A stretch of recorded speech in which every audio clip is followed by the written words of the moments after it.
Last night in Dallas, Cristiano Ronaldo stood in the middle of the pitch with tears running down his face. 41 years old, 6 World Cups, 146 international goals. And it ended with a single goal in the 91st minute, a dagger from a Spanish substitute that Ronaldo never saw coming. He walked slowly around the stadium, applauding the fans, knowing he'll never play on this stage again. And here's the part nobody wants to say out loud. Ronaldo is not the first legend this tournament has destroyed. Neymar and Brazil are already gone. And tonight, in Atlanta, the last one standing walks onto the field. Lionel Messi, 39 years old, playing what is almost certainly his final World Cup. And waiting for him is a team that has absolutely nothing to lose, led by a man who has been waiting 15 years for this exact moment. Mohamed Salah. So the question every football fan on the planet is asking right now is simple. Is Messi next?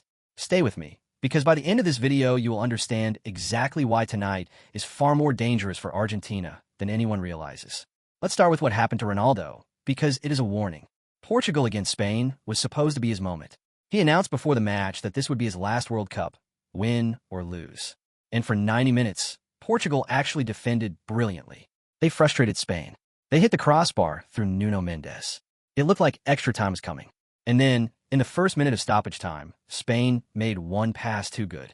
Ferran Torres slipped the ball to Mikel Merino, and Merino finished low past Diogo Costa. 1-0. Game over.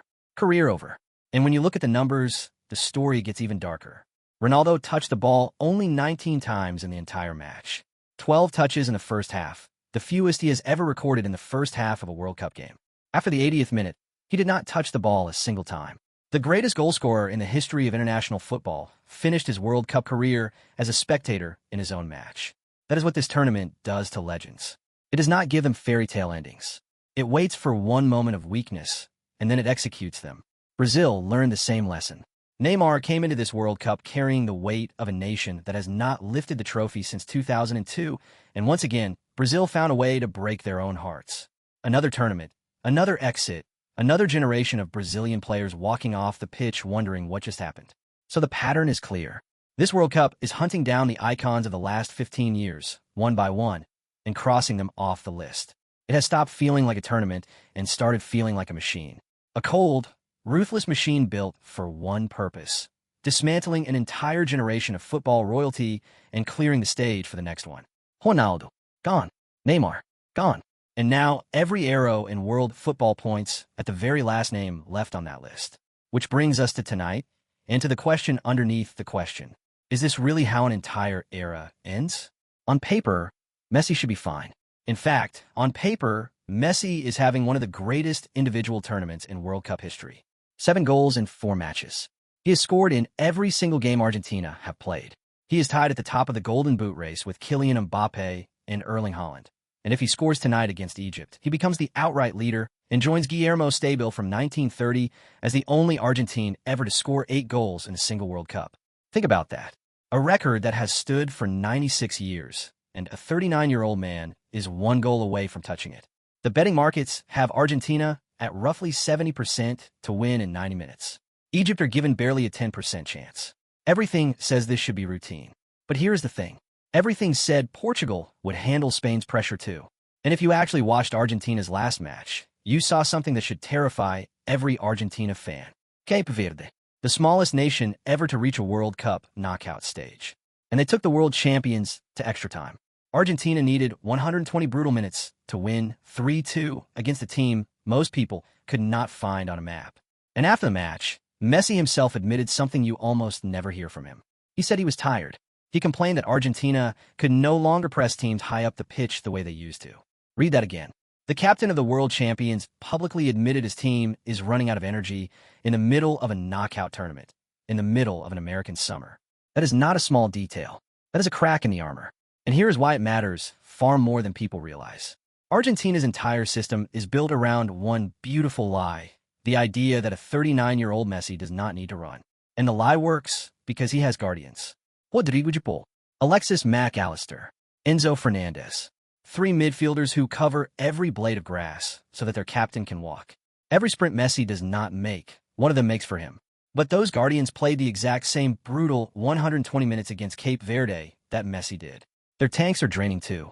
And the moment those legs stop covering the ground behind their captain, every Argentina attack leaves a wide, open motorway at the back of the pitch. Remember that motorway, because it is about to become the single most important detail of this entire match. And nobody on earth is better at finding cracks than the team Argentina are about to face.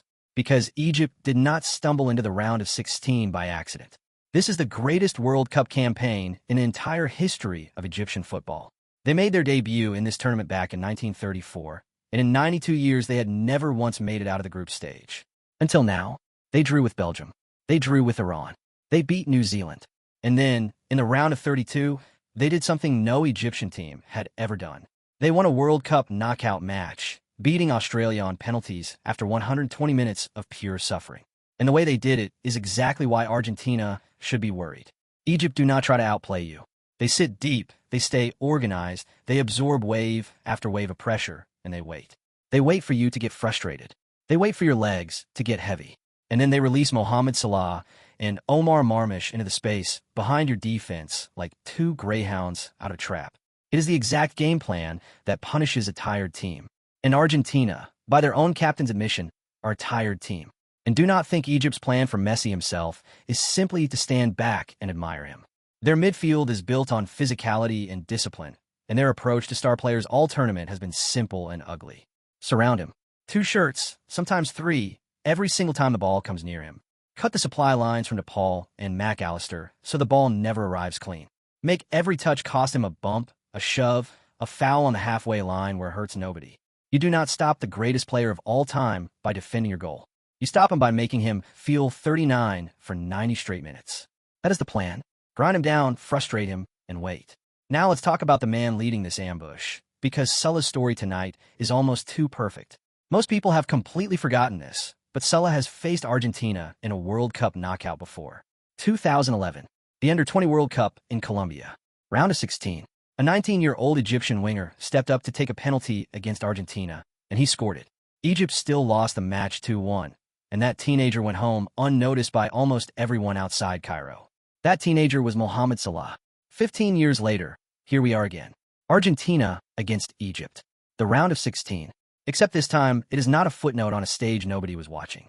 It is the main event of the entire World Cup, and the boy from that forgotten penalty is now the captain of his country, the greatest player Egypt has ever produced, and one of the most lethal forwards of his generation. In Egypt, they call him Pharaoh, the Pharaoh. Some even call him the Fourth Pyramid, a monument standing over the modern game. And unlike Messi, the Pharaoh is still chasing something. Messi has won everything. The World Cup, the Copa America, every trophy that exists. His legacy is complete. Salah's is not. He has never won a single major trophy with Egypt. Twice he reached the final of the Africa Cup of Nations, and twice he lost, once on penalties in the most painful way imaginable. At 34, this is almost certainly his last World Cup too. This tournament is not just a match for him. It is his final chance to give Egypt the moment he has owed them his entire career. And if you think the pressure will break him, look at what he did 4 days ago. Salah went into the Australia match carrying a hamstring problem. For long stretches, he could barely sprint at full speed. The game went to a penalty shootout, the highest pressure situation in football, with 120 million Egyptians watching. And Salah walked up to the spot and chipped a panenka straight down the middle. Injured, exhausted, with his nation's entire World Cup history on his shoulders, he had the audacity to dink it. That is not a man who fears this stage. That is a man who has been waiting for it. And the stakes for Egypt go beyond one country. If they beat Argentina tonight, they become only the 5th African nation ever to reach a World Cup quarterfinal, following Cameroon, Senegal, Ghana, and Morocco. They're carrying the hopes of an entire continent into that stadium in Atlanta. So how does this actually play out? Here is the tactical reality. Argentina will dominate the ball. That is certain. Egypt have not kept a single clean sheet in this tournament. And Argentina's attack, with Messi floating free behind Lautaro Martinez, is one of the most dangerous in the world. If Argentina score early, this match probably follows the script because Egypt are not built to chase games. But if it is still 0-0 after 60 minutes, everything changes. The Atlanta crowd gets nervous. Argentina's tired legs get heavier.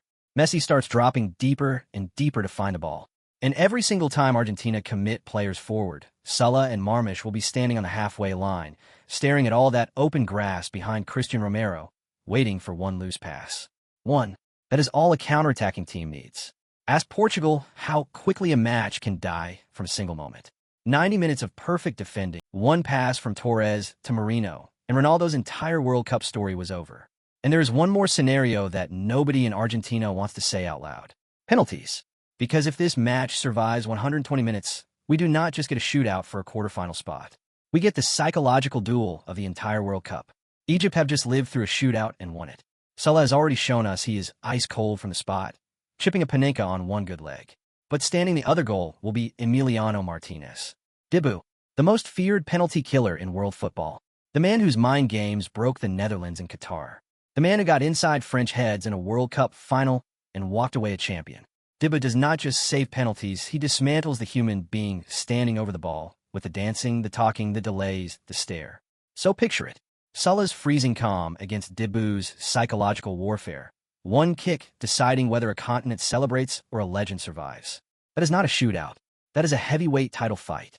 And honestly, I am not sure even the Pharaoh's panenka survives it. And there is one more layer to this, the cruelest one. Messi and Salah both were the number 10. For Messi, that number is a completed story. Maradona's shirt, inherited, and finally made his own when he lifted the trophy in Qatar. For Salah, the 10 is still an open wound, a story with no ending. Tonight, one of those number 10s goes home.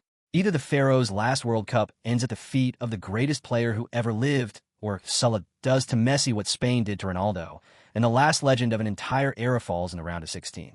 My honest prediction? I think Messi survives tonight. I think Argentina's quality wins out, probably 2-1, and I think Messi scores and takes the outright lead in the Golden Boot race. But I also thought Portugal would find a way past Spain, and I watched a 41-year-old legend cry on the pitch in Dallas instead. This World Cup has already taught us that reputations mean nothing and endings are never fair. Ronaldo is gone. Neymar is gone. Tonight we find out if the tournament that is eating its legends one by one has room for one more. If you think Messi survives, drop a comment with Messi. If you think the Pharaoh pulls off the biggest upset of the entire World Cup, comment Salah. Subscribe so you do not miss the breakdown after tonight's match, because either way, we will be talking about this one for years. Thanks for watching.